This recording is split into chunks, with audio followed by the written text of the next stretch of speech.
What's up everybody, Brian here with BPS Customs, and today is both a happy and sad day. Deep Red, my custom water-cooled beast of an editing and gaming rig, is coming apart.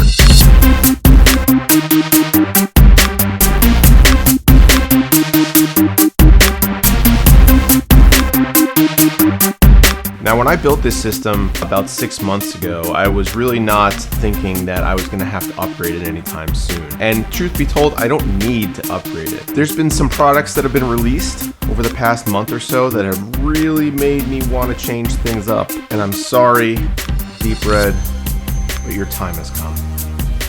You will be resurrected. You will rise again. Now, Deep Red has been a really big source of pride for me over the past 6 months. Build was actually featured on the EK Waterblocks website as their build of the month for April, I believe. Anybody that comes by the office and sees it basically takes 10 minutes and just stares at it. I've had a lot of people compliment me on the construction of the computer, the tube bending, the wiring, which was done by Joe at Sanctum Sleeving, now Modders Inc. So, you know, there's a lot of points of pride within this system that I want to make sure I maintain or maybe even improve with the next evolution of this system. Now, what is that evolution going to be? This is not going to be a fast process. As a result, I'm going to try to break this up into 2 or 3 videos, and I apologize for people that hate that. But basically what we're going to have to do first is tear the whole thing down. Now, normally when you're just upgrading a few components in the system, you wouldn't necessarily have to tear the whole thing down, but as you've seen in a couple other of my videos, like this one up here, when you're dealing with a full water cooling loop, you can't really manipulate anything in the system without tearing everything down.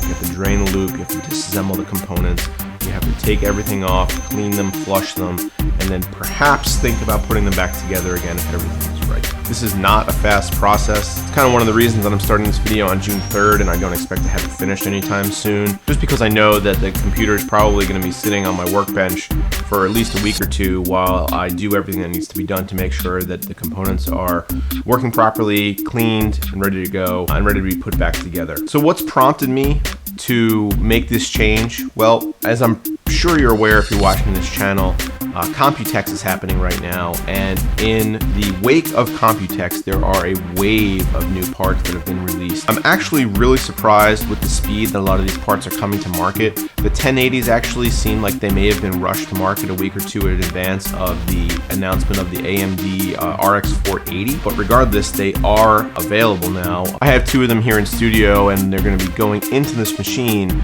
but not until my new water blocks from EK arrive, which is probably going to take another week. So I figured I'd take this opportunity to disassemble the system, do it right, take my time, and then probably try to sell the 980 Ti's that are in there right now. The other components that are going to get swapped out of this build are the motherboard and CPU. Now, there's nothing wrong with either of those components. The motherboard that's in there right now is an Asus X99 Sabertooth. Asus calls this the Ultimate Force motherboard. It's supposed to be super durable and rugged. It's supposed to withstand a lot of heat.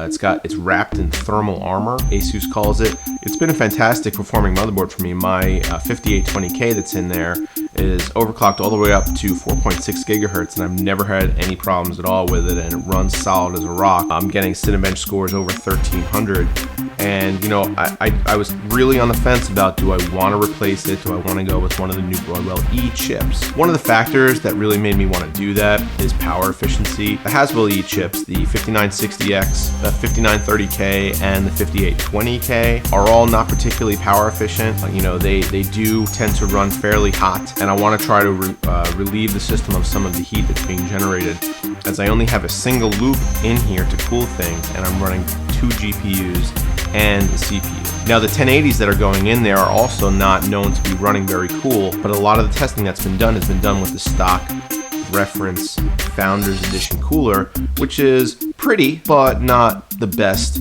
for dissipating heat. So my hope is that by slapping some water blocks on there, we're really going to be able to see what these cards are capable of without thermal throttling. Because I'm only running a 360 and a 240 rad in the system, I don't want to overwhelm the cooling components with additional heat from the CPU if I can avoid it. For that reason, I really made the fairly difficult decision, honestly, to go with an i7 6900K Broadwell-e CPU. Third thing we're going to switch out is the motherboard. Now, like I said before, the Asus Sabertooth X99 is a fantastic board, and I've never had any problems with it, but it doesn't currently have broadwell-e compatibility. Hey everybody, sorry to make you stare at my ugly mug for another few seconds as I pause this video, but I just wanted to update with correct information. It looks like Asus did release BIOS Update 3.101 in May. It does add broadwell-e support to the Asus X99 Sabertooth motherboard. Now, I'll be completely honest with you, I have not checked Asus's website for a BIOS update. Yes, you did. You just did it in the future. A lot of manufacturers are releasing BIOS updates for the boards that enable broadwell-e compatibility. Asus, being one of the biggest, if not the biggest motherboard manufacturer, I would expect, has a BIOS release that is going to address this issue with a lot of their boards. They do, you idiot. Do some research next time. However, I just kind of wanted to switch things up, and what I'm actually going to end up going with is the MSI X99 Gaming Pro Carbon motherboard. I'm going to have a full review of that on my channel in a week or two, but for now, I'm just going to be working on this system and a couple other projects, so I don't really have time to shoot that. It is a beautiful board that has a lot of extra features on it that the Sabertooth does not. It has full RGB lighting throughout the board, which, to be honest with you, I'm not entirely sure how much I'm going to take advantage of. I like my lighting situations to be a little more subtle.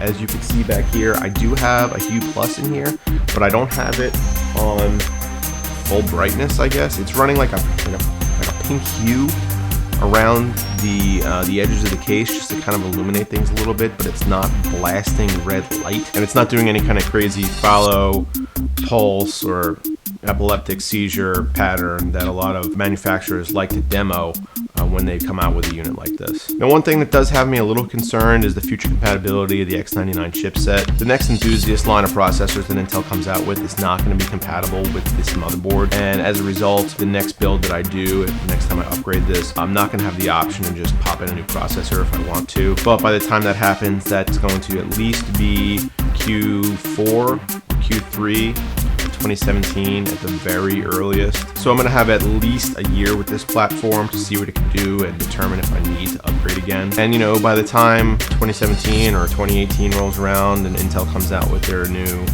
whatever it is platform, X109, maybe AMD will be back in the game. I mean, who knows? So I don't want to make any decisions based on what could potentially happen in the future. I know that for now I do want to put a broadwell-e setup in this machine, and this is the way to do it. As far as what I could expect about performance gains, the 1080s do have a significant advantage over the 980 Ti's in a lot of gaming applications, but they're actually almost dead even with the 980 Ti's as far as video rendering. Now, Dimitri from Hardware Canucks actually did a fantastic video on this, which you could find on his channel, and I'll actually link to it in the description. But the gist of it is that the additional CUDA cores in the 980 Ti really help it power through some of the video editing tasks that the 1080 struggles with a little bit, although the fact that it's clocked higher and has more memory almost makes up for it. So if you're only doing video editing and rendering, you actually probably don't need to upgrade to 1080s because 980 Ti's are going to do the job just fine for a long time. However, this is a tech channel, right?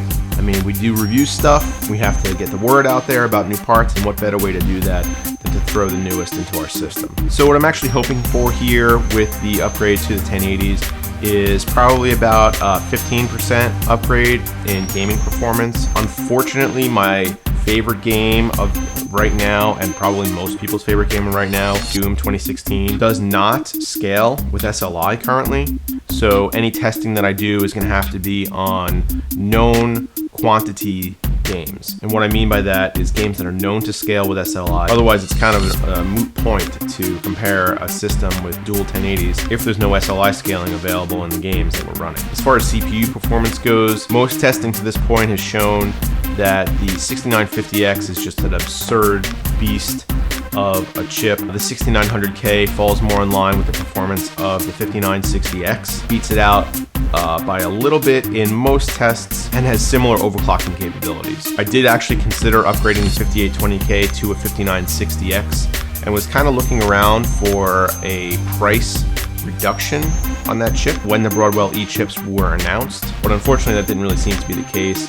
Any retail that I found, any eBay listing that I found, there was no price reduction from what they were going for a month or two ago. So there really wouldn't be a point of replacing the 5820K with a 5960X for the same price that I could get a 6900K for an upgrade to the new broadwell-e platform. All right, well, I guess that's enough talk. We're gonna try to get to this build today. So what we're gonna try to do today is get through the disassembly of the loop, take the 988 Ti's out, flush the blocks, clean the loop, and get everything prepped and ready. To be honest with you, what I really would like to do is set up a temporary loop using some soft tubing for the CPU, and then use the setup as is to benchmark my new 1080s. Right now I have one of the 1080s sitting in my stream box.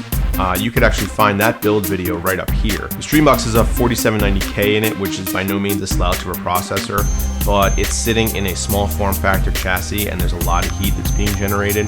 I think the 1080 is actually being throttled both a little bit by the processor and a little bit by the heat. I see the clock speeds fluctuating a lot when I'm monitoring them with MSI Afterburner, and that's not what we want. That's not going to produce consistent result that we could use to do our GTX 1080 review video. So what I want to do is, while I have Deep Red stripped down and have the 980 Ti's out of there, I'm going to use that opportunity to put the 1080 in there and do my review of the 1080. The overclocked 5820K should not be a problem. It should definitely not bottleneck the 1080. I might try to put both 1080s in there and do my 1080 SLI review with the 5820K, just because I could get that done without having to set the whole loop up again. But I'm not entirely sure. That's probably gonna run into a situation where we have some CPU bottlenecking.